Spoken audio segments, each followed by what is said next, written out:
Hi, everyone. Happy Friday. Hope you're eating your lunch.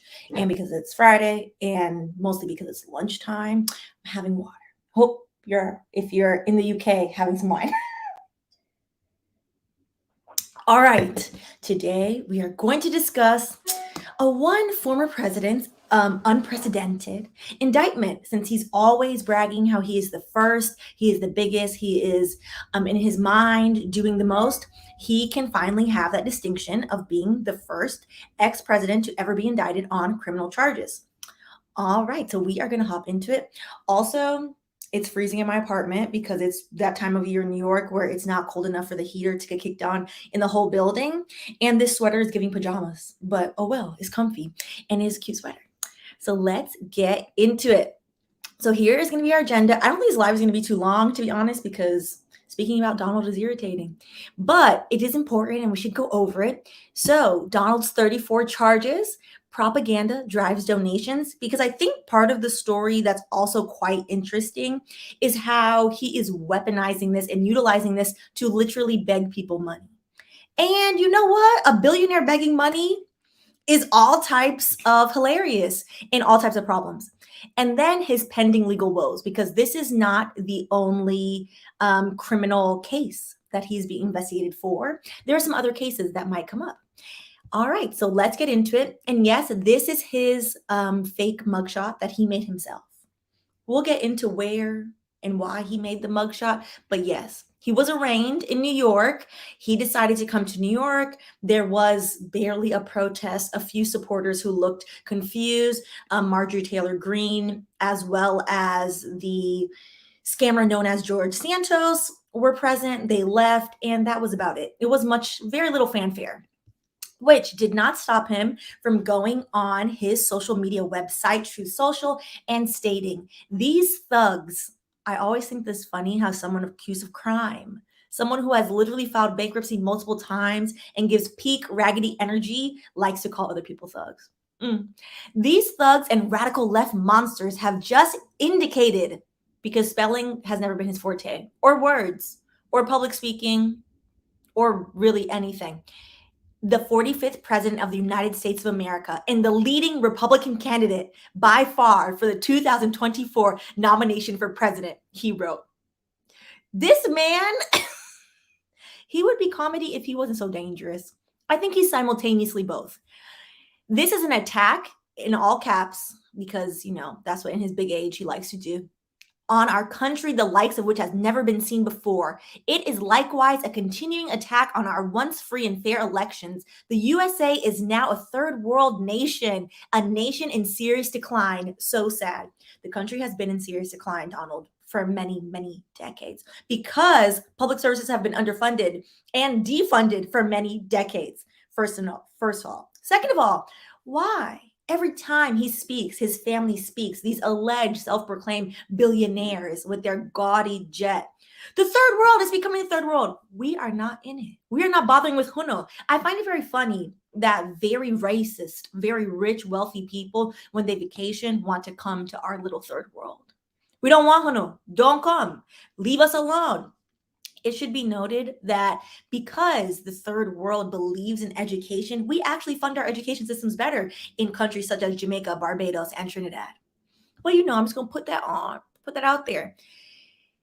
It's interesting to say the nation is now in decline when under him, the nation was in such serious decline that we are now seeing the effects of what happens when you allow these railway corporations to have monopolies. The trains are literally running on the track, off the track every week. Well, let's get into his charges, all 34 of them. So the way the charges work in this case, he's being charged by the Manhattan District Attorney.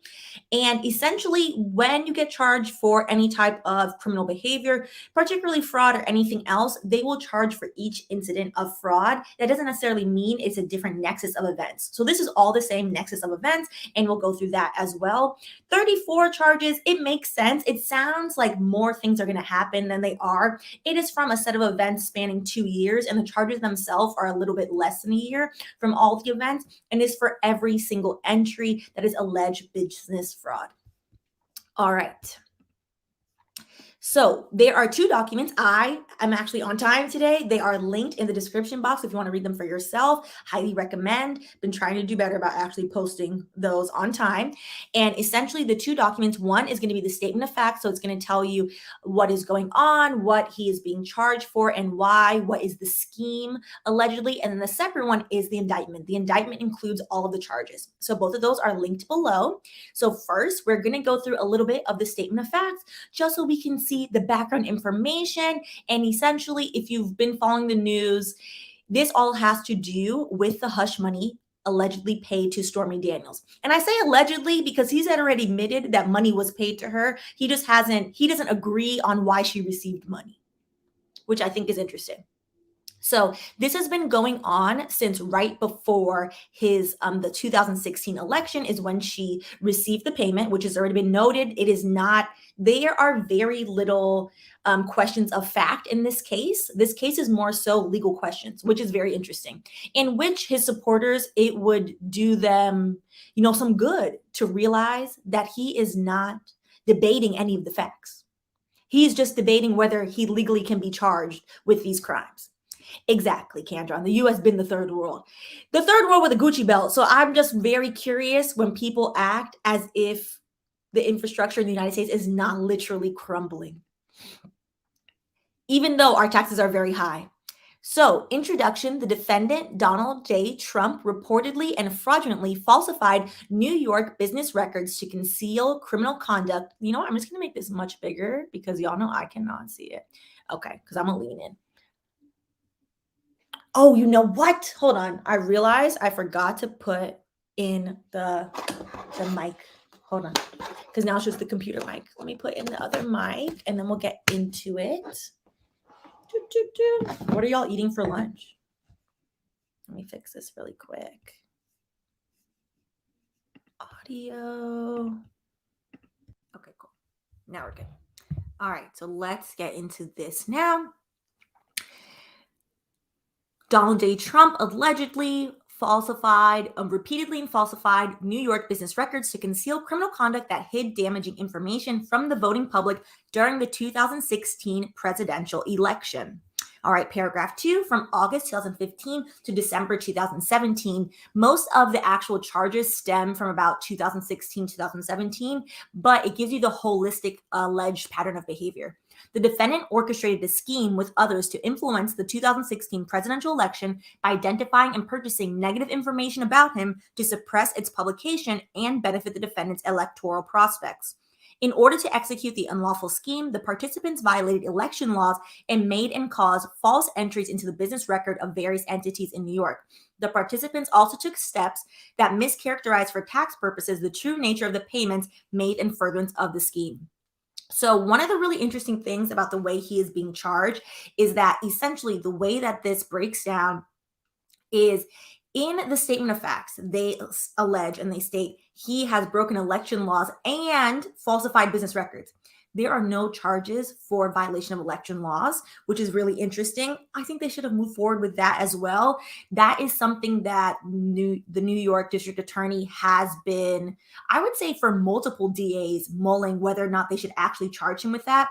I'm not exactly sure why they didn't, but they didn't choose to. All right, so let's get into it. So this is allegedly Donald's scheme, the catch and kill scheme to suppress negative information. Because of course, he loves himself so much. This makes perfect sense, child. During the furtherance of his candidacy for president, the defendant and others agreed to identify and suppress negative stories about him. Two parties to this agreement have admitted to committing illegal conduct in connection with the scheme. We're going to get into this already, but the reason they brought this case is because people have already admitted their part in it, and they have already been tried and convicted, sentenced, and disbarred. Again, there are very little questions of fact in this case. There's just question of law. But you can't tell that to his supporters. His supporters are convinced that all this is fraudulent and made up. He has already admitted that these course of events already occurred. In August 2018, Lawyer A is Michael Cohen, if you remember him from back in the day, disgraced, disbarred, and sat in a federal prison for a few years.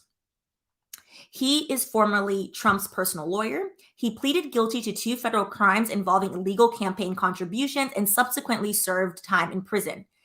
In addition, in August 2018, America Media Inc., AMI, a media company that owned and published magazines and supermarket tabloids, including the National Enquirer, admitted in a non-prosecution agreement that it made a payment to a source of a story to ensure that the source did not publicize damaging allegations about the defendant before the 2016 presidential elections and thereby influence the elections.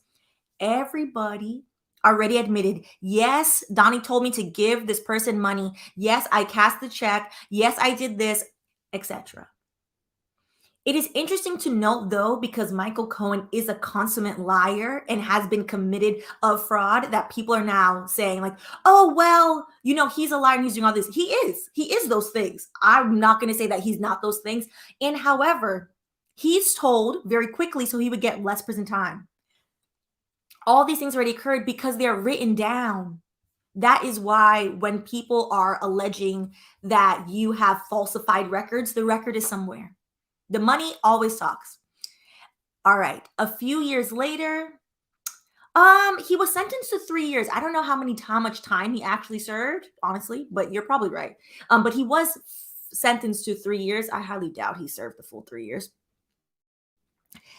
All right, a few months later, so this is the first story, which is the Dorman story. There are 3 alleged suppression of evidence and suppression of falsifying the business records in the statement of facts. If you read the indictment, after you read the statement of facts, you'll realize the indictment only has to do with one incident, and that's the incident of the hush money to Stormy Daniels. The other 2, I think it's really interesting that they included them in the statement of facts, but there are not any charges tied to them. And I think that's solely just to show a pattern of behavior. So the first one, we won't read the whole thing, but essentially one of the doormen at one of the apartment buildings that Trump lives in came forward and they found out that he wanted to allegedly sell a story to a tabloid about a child that Trump had out of wedlock, allegedly. And the CEOs of AMI that was working with Trump agreed to pay this person $30,000. In the end, they decided that the story wasn't real and that they discredited this person, so they didn't move forward with that. So then the second instance is suppressing what they have labeled as Woman One, her account, which I thought this was really interesting that this is not tied to the full indictment, but it's interesting to see behind the scenes of what occurred. And again, why it doesn't make any sense, why the alleged evangelical Christian right is going and has for so long now been so enchanted with this person who doesn't hold any of their alleged ideals. And I say alleged ideals because they'd be very unchristian-like. So, paragraph 12, about 5 months before the president's election, on or about June 16th, the editor-in-chief of the National Enquirer and AMI's chief content officer contacted lawyer A, Michael Cohen, about a woman, Woman One, which we'll get into her in a second, into like what her name is. That's not going to age well.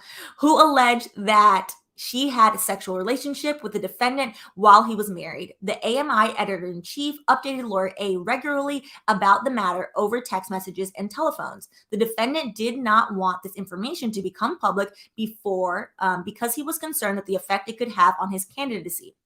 All right, so let me make this a little bit bigger. So AMI ultimately paid $150,000 to Woman One in exchange for her agreement not to speak out about the alleged sexual relationship, as well as for 2 magazine cover features of Woman One and a series of articles that would be published under her byline. AMI falsely characterizes payments in AMI's books and records, including its general ledger. I think that was really interesting that her attorney negotiated that and was like, listen, we want some payment and also we want some press. I mean, she is an entertainer. That was smart on her attorney's end. Okay.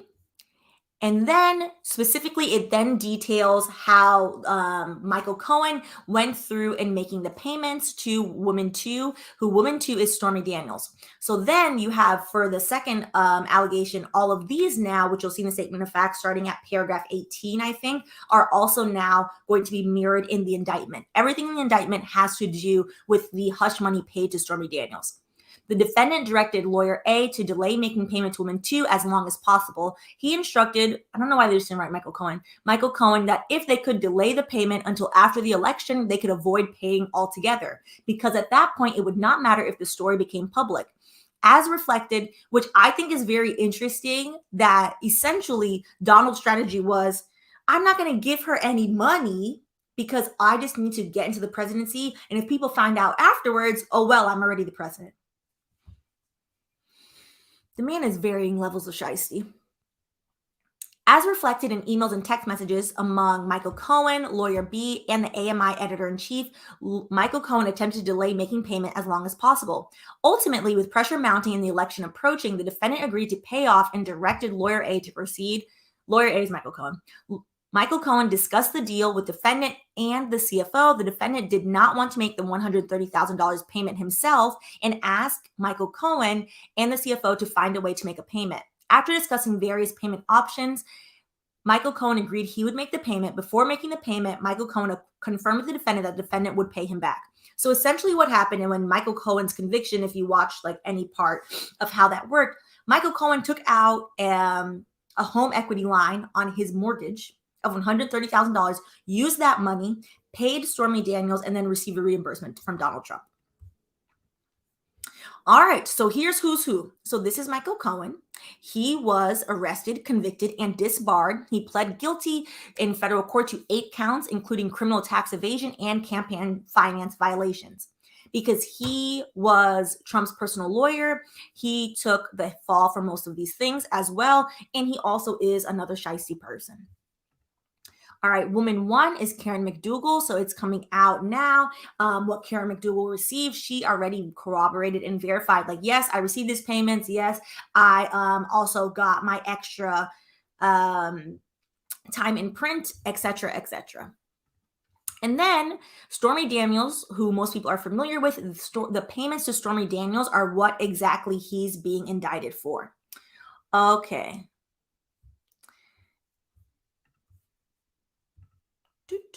So separately, I thought it would be helpful to go over this as well, because now people are kind of confused because, yes, Karen is the playmate, correct.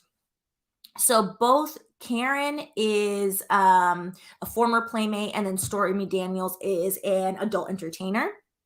So simultaneously, as this is going on, this is a criminal case we're talking about with Donald Trump. There is a civil case between, and it's concluded at this point, to be honest, for the most part, between Stormy Daniels and Donald Trump. So when all this occurred, Stormy Daniels later on sued Donald Trump because Donald Trump tweeted what she perceived to be defamatory tweets. And then she went and sued Donald Trump over the tweets.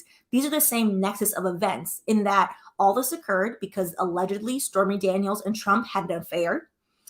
Trump paid Stormy Daniels. The disagreement is on what he paid her for. He paid her. He's not denying this. He paid Stormy Daniels. He then went on Twitter, as he does because he is a bully. He harassed her, in her opinion. She then, in civil court, sued him. So this is what is happening simultaneously and concurrently going on. So Daniels, whose real name is Stephanie Cliffords, tried to sue Trump for defamation in 2018, specifically taking aim at a tweet attacking her account of being threatened by a stranger in 2011 to stay quiet on the Trump story. Trump attacked the account as a con job playing the fake news media. So in 2018, when this happened, federal judge S. James Otero dismissed her lawsuit, saying Trump's tweets constitute rhetorical hyperbole normally associated with politics and public discourse, and is protected by the First Amendment. Because she is a public figure, to show that when you are allegedly defaming a public figure, you have to show there's a higher burden. And so the judge essentially ruled on Trump's behalf and was like, listen, he says wild things all the time. You're not meeting your burden of proof. And he dismissed the case. However, the reason why she has to pay money is because the legal fees. The judge ordered her to pay the legal fees for Trump, even though the case was dismissed.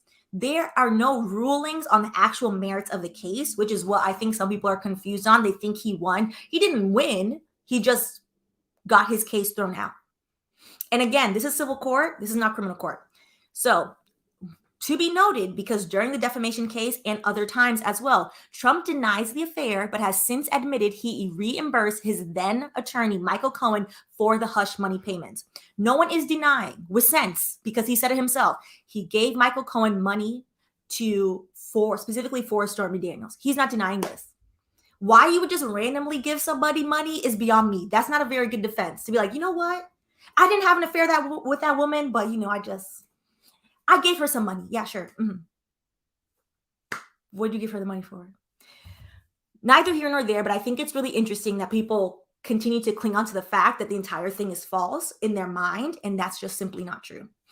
So then in 2022, Daniels tried to appeal decision saying her then attorney, Michael Avenatti, any attorney, truthfully, having been involved with Trump and Stormy Daniels has been a hot mess express. Michael Avenatti was then found similar to Michael Cohen in a similar situation in that he ended up having to plead guilty as well as go to prison. I'm not sure if he pled guilty initially. Michael Avenatti, his allegations were that he was stealing money from his clients and that he actually was a con man of an attorney. He has now since been indicted, arrested, disbarred, and charged. And his trial has concluded. So nobody involved in either of these cases is anybody sensible. And since Stormy Daniels, her newest defense has been to the judge, hey, Trump's team purposely is acting as if it costs them this much in legal fees because they are running up the legal fees so that way I have to pay him more and I'm not paying him these legal fees. She went on Piers Morgan earlier this week stating that she refuses to pay the legal fees. Thought that was a very interesting choice of host to go on the show with. And that is what's going on. So that is separate because, again, that's in civil court. That's a whole separate thing. That has nothing to do with Trump's criminal trial, which is currently on its way. But it should be noted because people are kind of like confusing the two. So currently right now, she owes him nearly $300,000 in legal fees. And the longer she doesn't pay them, essentially the interest on it will rise. Unless the judge decides to throw it out. And it doesn't seem like that's what they're going to do. All right.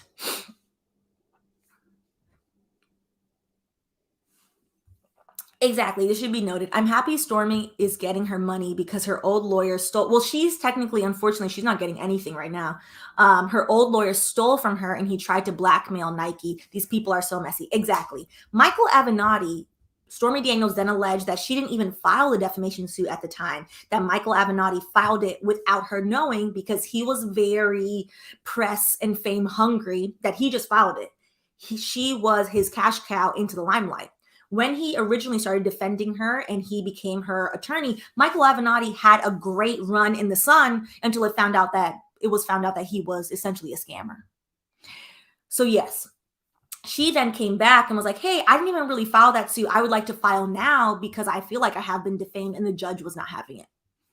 All right, so now into Trump's criminal indictment. So again, Trump is the first ex-president to ever be indicted in the United States. Many of them have done crime, but he's the first one. So this is very interesting. He is specifically being indicted on 34 counts of falsifying business records in the first degree. So the way this works, we're not going to go through all 34 because they follow a pattern, and we're just going to go through one in the pattern so you kind of see how the DA is going about this. So essentially, you have to read the statement of facts for it to make sense because the indictment is very much like this date, this action occurred, and this is falsifying business records. And we'll get into what exactly constitutes falsifying business records in 1 second. Actually, let's go over it first and we'll come backwards. So according to the New York State Law Section 175.10, falsifying business records in the first degree. Am I in the way? I'm in the way. A person is guilty of falsifying business records in the first degree when he commits the crime of falsifying business records in the second degree. Don't you love lawyers? We write everything so well. We're going to go into exactly what is laid out in the statute for the second degree. And when his intent to defraud includes an intent to commit another crime or to conceal the commission thereof. That part is very important, particularly in this case, and why this case is largely going to be about question of law. So falsifying business records in the second degree, what you have to show is the person makes or causes a false entry in the business records of an enterprise, or alters, erases, obliterates, deletes, removes, or destroys a true entry in the business records of the enterprise, or omits to make a true entry in the business records of the enterprise in violation of a duty to do so, which he knows to be imposed upon him by the laws of nature or his position, or prevents the making of a true entry or causes the omission thereof in the business records of the enterprise. So what does all of that convoluted statute mean? Essentially, Trump is not getting charged for this payments that Stormy Daniels received. He is getting charged because the entries he made, the checks he wrote, the entries in the ledger of his organization, he allegedly falsified those records. That is what he's getting charged for. So, and to prove that, the DA is going to have to show that Trump falsified records to cover up a crime, and that the DA has evidence that Trump acted to cover up the federal crime. That is there, but it's not clear that they can show that there is a crime underlying the crime. You can't use the federal crime to prove everything. That is a novel legal question. Maybe you can, but that essentially hasn't been used before in New York State, and the appellate court is on the fence about whether you can do that. And so that's essentially what is going to come up.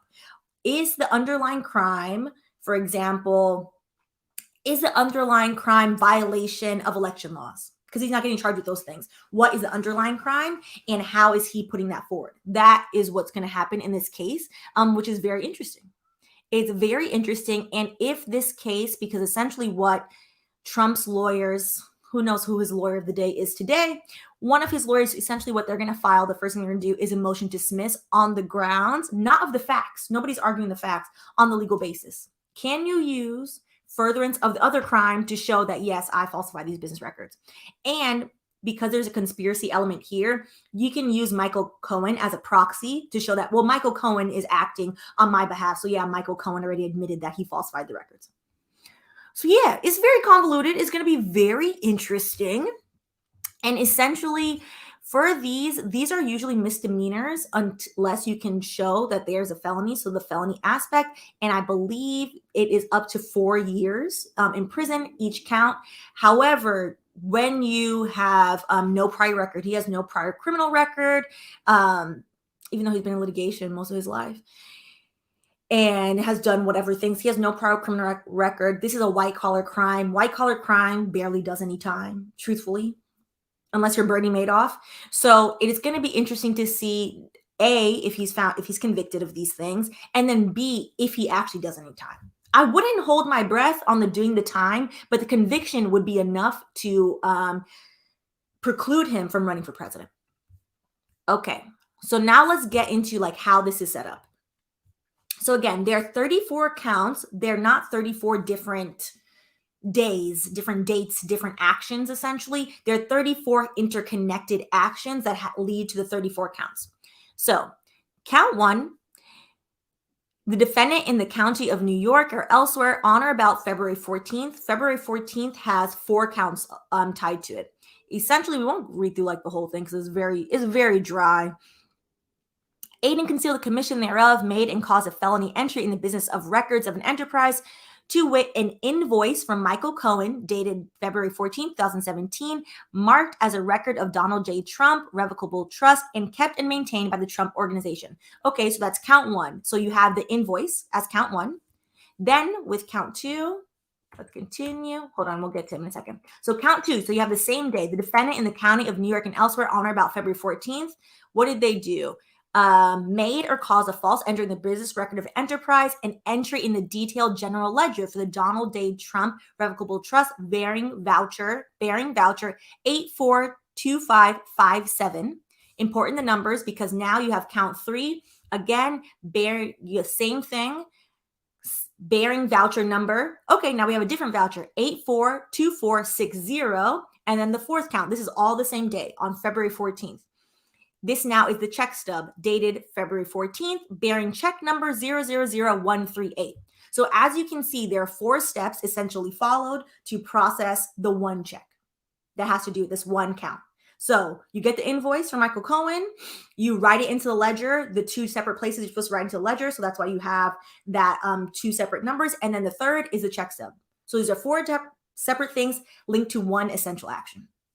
So that's why the counts, and they all look like that. All right, so who is prosecuting this? This is Manhattan DA Alvin Bragg. So it is going to be his job to essentially show, has Trump, can Alvin prove all of these things? Which is, again, going to have to show that Trump is guilty. It's most likely going to be, I would say, number one is what he's going for. Did Trump make or cause a false entry in the business records of the enterprise? So he himself is not making the business entry. Michael Cohen wrote the invoice for some. The other ones, his secretary probably made the business entry, etc. So that is going to be there. And then, because this is the second degree, in the first degree, you have to show the second degree. So he's going to show that, which that's easy to show. That's easy to show in the records, like, hey, okay, yep, the entry is there, the invoice is there, is documented. The second part that he has to show is, and when his intent to defraud includes an intent to commit another crime or to avoid or conceal the commission thereof. That is the legal question, because it is not illegal to pay somebody hush money. It's not illegal to say, hey, sign this NDA. I want you to delete that really raggedy picture of me on the internet. I hate it. It's awful. So delete it and sign this NDA, and I will give you $25. It would never be more than that. I'll give you $25, etc. That's not illegal. It's not illegal for him to have paid Stormy Daniels hush money. What is illegal is, did he pay Stormy Daniels hush money using campaign funds? That is a violation of election law. But you see how we have to prove more things, and that is going to be Alvin's job of proving all of that. All right. And then, so the 24th count, they all continue. I thought the date was very interesting. You committing alleged fraud on September 11th. And then again, bearing voucher number, and it's always the voucher number. So the entire indictment reads like this. You have the voucher number that's entered into the general ledger. You have the invoice, and you have the check. Those are the three things that you're going to see. And then here you have the dates of the allegations. So these are the various dates, and then how many counts are linked to the date. So for February 14th, that's when we went through, you have 4 counts. March 17th, you have 3 counts. August 1st, 3 counts, etc. So that's how essentially everything is going on. All right. So let's go through some comments.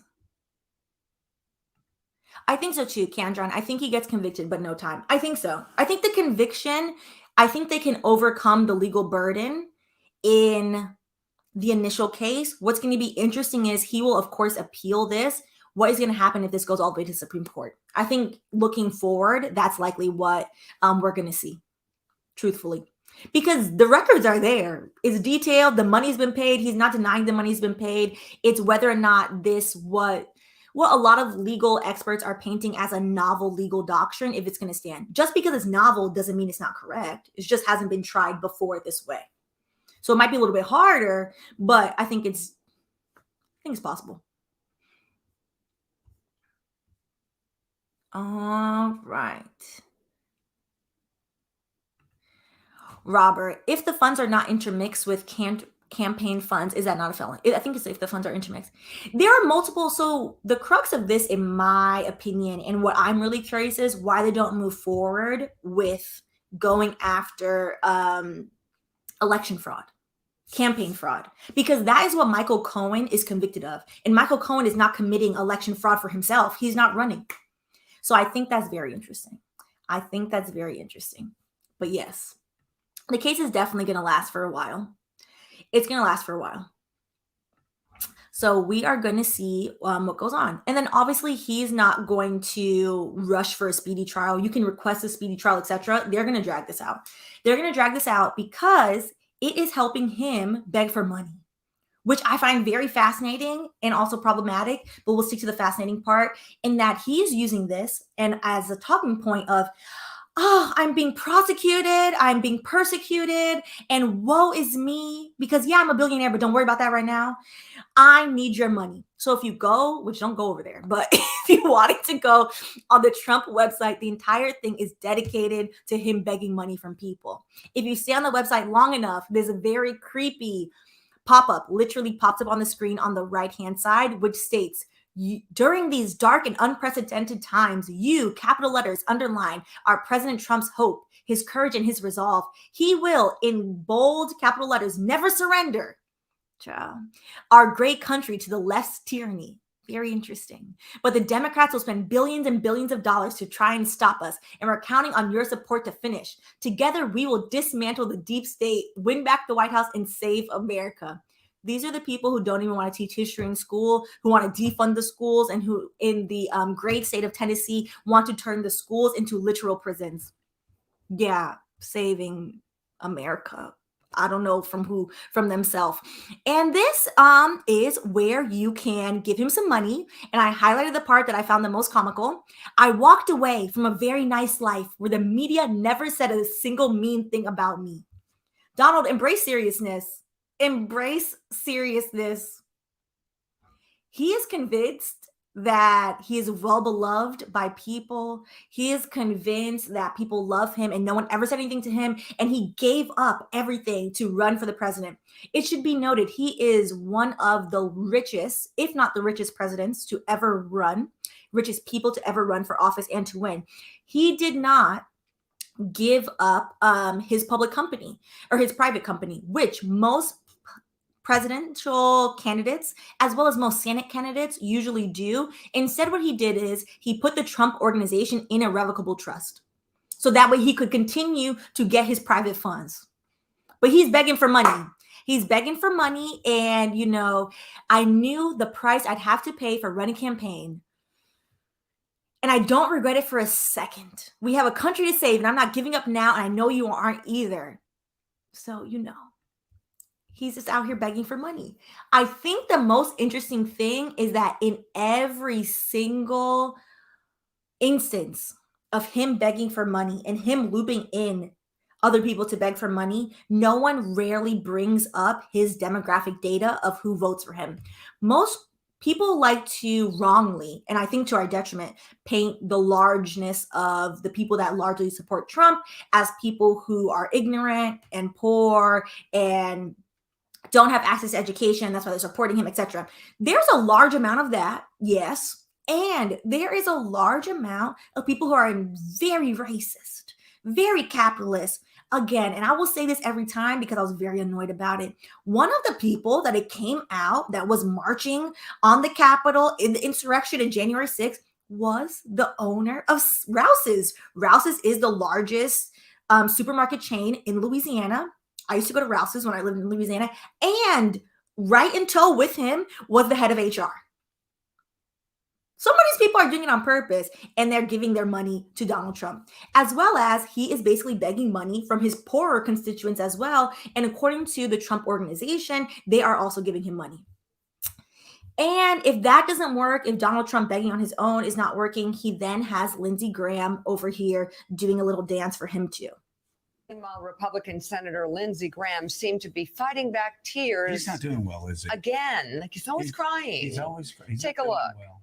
I'm sorry I'm so upset, but please help President Trump. If you can afford $5 or $10, if you can't afford $1, fine, just pray. Make sure you vote as early as you can in your state. Don't risk anything anymore. Vote as soon as you can. Pray for this country. Pray for this president. And if you got any money to give, give it. LindseyGraham.com. It doesn't go to me. It goes to helping this president and taking back the Senate. Save the world. My God. Give to JoeScarborough.com. The utter foolishness is also the fact that Joe has no composure. Joe's laughing, has no composure. I haven't watched cable news in so long because that's turned into freaking nonsense. Highly recommend watching Democracy Now! Is a great independent news source. NPR, ProPublica. Shout out to ProPublica and their recent report on Clarence Thomas and the literal hundreds of thousands of dollars he's received over the years, which is wildly unethical as a lawyer, as any judge, but specifically as a Supreme Court justice. Mess.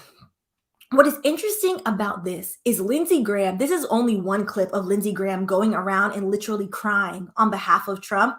Lindsey Graham is going around and has been for weeks begging people to donate money to Donald Trump because Donald Trump is under attack. Donald Trump is a billionaire. Basic math will tell you no amount of legal fees is equaling the amount of money that he's having to pay to defend himself. A. B. In some of these cases, such as with Stormy Daniels against certain defendants, he is winning his legal fees where he's not paying. What are we talking about? It is a very, very strange.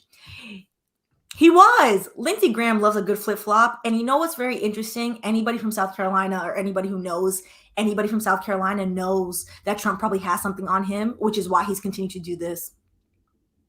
And Lindsey Graham is awful, also an awful person, so I don't feel bad for him. But I wish he would just live in his truth so that way people wouldn't have to force him into foolishness. Because how are you in your big overgrown age on network television crying for donations for a billionaire? That's wild behavior. Okay. Specifically, when not all of Trump's constituents, I think we do a disservice when we assume that they're all willfully ignorant or purposely ignorant. Not all of Trump's constituents are poor and ignorant. However, a large amount of them are poor people. And it should be noted that in America, 57% of Americans can't afford a $1,000 emergency expense. Donald, people are dying and you begging money. Not that he cares. Couldn't be me. And the fake mugshot that he created himself, or his little rank, his graphic designer, which they could have made it a little bit better. You know, if you were going to do it, you could have put the drama on, is selling on his website for $36 whole. Mess. Nothing but mess. And one of the things I think is also equally dangerous with what Trump is doing, because he's acting like he's being persecuted, etc. This is one of his children, which Eric Trump, made this AI generated image of Trump in the alleged streets of New York with all of these people walking behind him. But as you can see, if you zoom in, those are not real people because this is AI. So all of their faces are smushed, to which this woman tweeted, she is also running, so hopefully she's a good candidate. But I thought her tweet was funny, so that's why I'm using her. Y'all hire the cast from The Last of Us? Question mark. And the thing about it is, I don't think anybody took this seriously, hopefully. However, you never know. The problem with Trump and the propaganda machine is that it continues to roll on regardless, because nobody thinks that you would make an AI generated image when you can look on the news and see that there were barely a dozen people at your alleged protests for your freedoms. Mess. And because I think one of the things that the left does ourselves a disservice in doing is downplaying the effectiveness of this type of clownery, is that according to the Trump campaign, which take everything they say with a grain of salt, you know, I feel like lies abound over there quite well. They have alleged that they have raised more than $4 million in the 24 hours after his indictment from his begging. They also, which I found this very wild, the Trump campaign sent out more than half a dozen, so let's say 7, fundraising solicitations over email in less than 24 hours after his indictment, and called for donations on his Truth platform social as well. So they sent at least 7 emails in a span of 24 hours begging people, most of which probably don't have any goddamn money. That's a level of low and foolishness that is crazy, which is why I really think they should go after him for election fraud and campaign finance fraud. And speaking of campaign fraud, that is coming up because Trump has multiple pending legal woes, some of which will be criminal. It can never be stated enough time that Trump supporters decided on January 6, 2021 to cause an insurrection and storm the Capitol and cause massive property damage, harm, and resulted in the loss of life as well.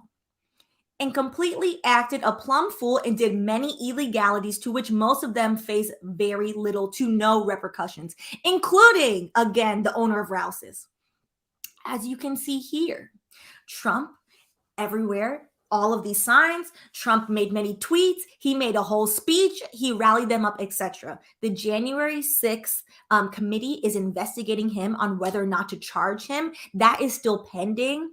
It has been 2 years. They should really hurry up. However, that is likely going to happen. That is where I personally am waiting for criminal charges, because that is the worst thing that he's done.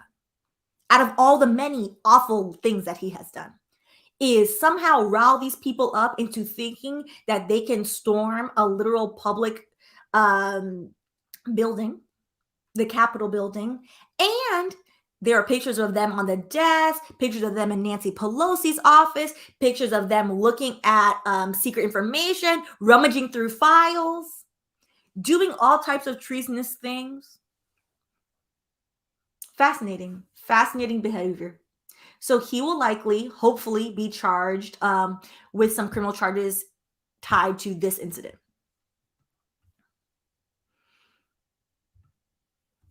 And then the second nexus of charges, also related to January 6th, is also about whether or not he had confidential information in boxes in his house, whether or not he read them, etc. So there are like a slew of charges tied to that. So we're going to see where that goes. And then in Georgia, there is the election meddling investigation, which is currently going on in Fulton County. I think also the way we kind of use words to downplay the very dangerous, undemocratic, fascist leaning things that he did is election meddling sounds like, oh, I was being annoying. Donald refused for a number of days to concede that he had lost the presidency. Donald then riled people up. This is way past the election meddling. Donald made phone calls, and they're not alleged because they're recorded. Phone calls asking for elected officials to find votes. It is much more than election meddling. It is very much giving, hey, dictatorship, as one of his children said, third world banana republic, which I find very interesting, that they just say these words that they have no understanding of and then attach it to other places. Meanwhile, they very much are giving. They want to live in an authoritarian government. The Fulton County District Attorney's Office investigation to Trump's conduct following the 2020 election began in February 2021, spurred by infamous recording on January 2nd, 2021, phone call to Georgia Secretary of State. Mind you, this is January 2nd, 2021. This is after the election occurred. Then on January 6th, he riled them up. It was a whole week of him being like, yeah, I'm still the president. I think because he did so much foolishness over 4 years, but then also in such a rapid amount of time at the end of January, that people were so shocked by it all that we largely, I think as a society, don't have the capacity to continue to be shocked right now. But it is wild, which is why criminal charges need to come sooner rather than later, before less general society forget that this man is wildly dangerous. Spurred by his infamous recorded January 2nd, 2021 phone call to Georgia Secretary of State Brad Raffensperger, in which Trump pressed him to find 11,780 votes. In his speech, which I was like, I wanted to play parts of it, but I couldn't find a well-recorded one. I guess his fans don't like him enough to stand and record his speech well. In his speech, after being indicted, he went home to Mar-a-Lago, ruined the air with his private jet as he usually does. And in his speech to his staunch supporters, the ones who are rich enough to actually get invited to Mar-a-Lago, I think that part is important, is the people hiding behind their wealth. He stated that there was nothing wrong with the phone call. It was, in his words, the best phone call ever. Because everything with him is the best. It is the nicest, the most ever. In the phone call, you can clearly hear him pressuring the man who is an elected official for 11,000 votes. It is illegal. It is illegal. Wanting to stay in office when you have laws is signs of a dictatorship. It's very simple. So we're going to see what happens with these charges and whether or not he actually gets charged with the other things. I think while, yes, the hush money paid to Stormy Daniels is important, and yes, using election funds to do illegal things is very important. The case, I think because this occurred in 2016, 2017, it has kind of left people's cultural mind versus the election having charges tied to the actual election and not just the campaign. I think that might wake people up a little bit more to be like, oh yeah, it's a problem. This is a problem. So we're going to see what continues with this, because obviously he's going to milk this for propaganda as it goes on. And our legal system is not particularly fast, as we've seen. So this will be going on for a while. And if and when hopefully he gets arrested for his participation in January 6th, then we'll cover it. But we probably won't do a play-by-play of all of it because Donnie is draining, truthfully. So we'll do a couple of them. All right. Let's go ahead and go through some comments. Yes, child. We're gonna do a video. So I want to do a video on the Tennessee 3, which I saw only the two Black representatives were then finally expelled from Tennessee. So we're gonna do a video on them as well as Ron DeSantis. I think I'm gonna loop them in together. So probably like next week. I'm gonna try to do it for next week, because unless you live in Florida, people larger like, oh, Florida's over there going to hell, but nobody's actually paying attention to the awful things that are being implemented, which I've said before, most of it will get thrown out in court. A lot of it is unconstitutional, but that is a process. It's not automatically going to get thrown out. It's going to have to be litigated, etc. So a lot of it is going to stand. A lot of harm is going to happen to the residents of Florida while DeSantis decides that he wants to run around ruining everything.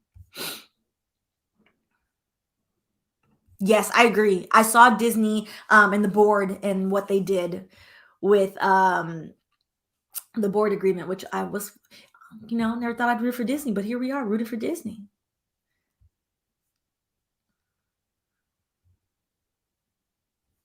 Exactly. Thoughts by me. My thing is, why are we, the developing world, always in it when people want to accuse things happening in their own countries? And largely when people point at the developing world, the third world, etc., when they're like, oh, but see them over there, they never reference colonization. Never reference the fact that we have had democratic leaders in lots of the developing world, and who has murdered them off? The U.S. Patrice Lumumba. What happened to Patrice? What happened to Patrice? All right. I always find it very fascinating when it's always like, oh, blah, blah, blah.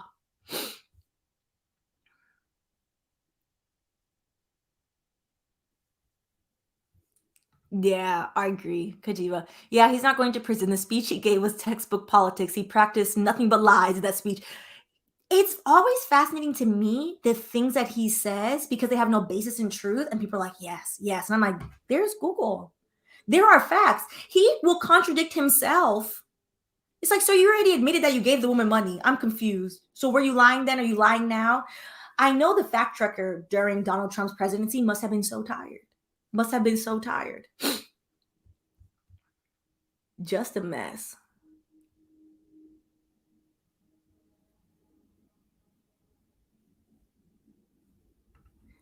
Exactly. The media keeps asking Gloria why she wasn't removed from office, even though she said, because I'm white. Like, is the media afraid to say this is racist? America has a race issue. America hates to admit that America has a race issue. All right. They did, Jesselyn, which is a beautiful name. Twitter had a field day zooming in on all the different faces. Like, it's just kind of wild. And like, y'all didn't even want to do a good job and actually Photoshop some actual face. Like, y'all didn't want, okay, just laziness. Even the propaganda is just lazy.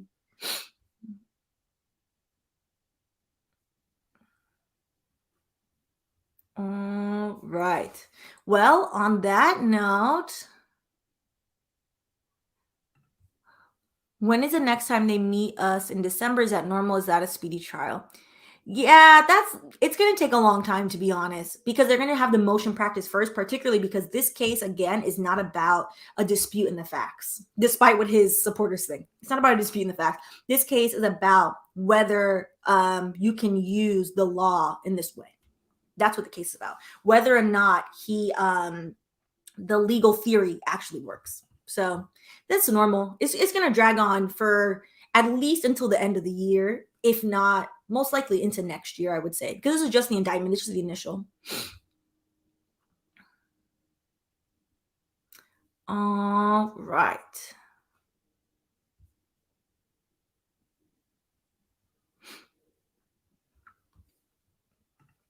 Does he get to keep the money he raised while committing a crime? I'd be curious to know, what has he done with all this money? Because he raised an unprecedented amount of money, largely from many corporations as well, but he raised a lot of small donations from individual donors, which is why he has continued this idea of pandering to poor people. I'm like, hey, you hear Lindsey Graham, give $1, give $3, give $5. If you have 1 million people all giving $5, well, now you got $5 million. So I'd be curious to know what he's done with the money. And to answer the question, 'cause I didn't answer the question, it would be restitution if he'd have to pay it back. But again, they're not charging him. That's not what they're charging him with. So he would likely get to keep the money. He's spent it off, I would assume.